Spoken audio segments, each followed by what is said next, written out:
दोस्तों, लोग कहते हैं कि कवि लोग आधे पागल होते हैं। मैं ये बात नहीं मानता। हम कवि लोग पूरे पागल होते हैं, पूरे पागल। और पूरे पागल इसलिए होते हैं क्योंकि हम किसी से भी बात कर सकते हैं। हम इन फूलों से बात कर सकते हैं, हम इस दरवाजे से बात कर सकते हैं। मगर आज के माहौल में मैंने बात की प्रभु श्री कृष्ण से। कुछ शंकाएं थी। मैंने पूछा कि रथ फंसा तब मरा करण, रथ फंसा तब मरा करण, जांग पर मारा तो दुर्योधन। भीष्म के लिए बाणों की चिता है। सच बता केशव, क्या पांडवों ने युद्ध नीति से जीता है? दोस्तों, इस बात पर कृष्ण थोड़ा भरमाए, हां कहा, फिर मुस्काए। मैं मन ही मन सोचने लगा कि त्रेता युग में जिसने मर्यादा और सत्य का आधार रखा था, मर्यादा और सत्य को अपने जीवन में उतार रखा था, क्या ये वही है जिसने कभी राम का अवतार लिया था? दोस्तों, मन की बात प्रभु ने सुन ली और कहा कि भक्त, राम का शत्रु रावण था, शिव भक्त रावण था, जिसके पास धर्म का धन था।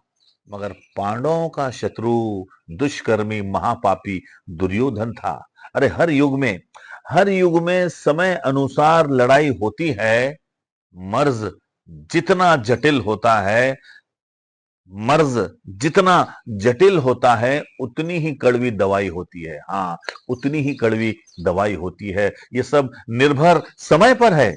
ये सब निर्भर समय पर है। अरे वक्त तेरा कलयुग तो और भी भयंकर है। हाँ, तेरा कलयुग और भी भयंकर है। इस कलयुग की नहीं ना कोई हद है। हर कोई लांग रहा सरहद है। और सबसे बुरी बात यह है कि निर्दोषों का हो रहा वध है। हाँ, निर्दोषों का हो रहा वध है।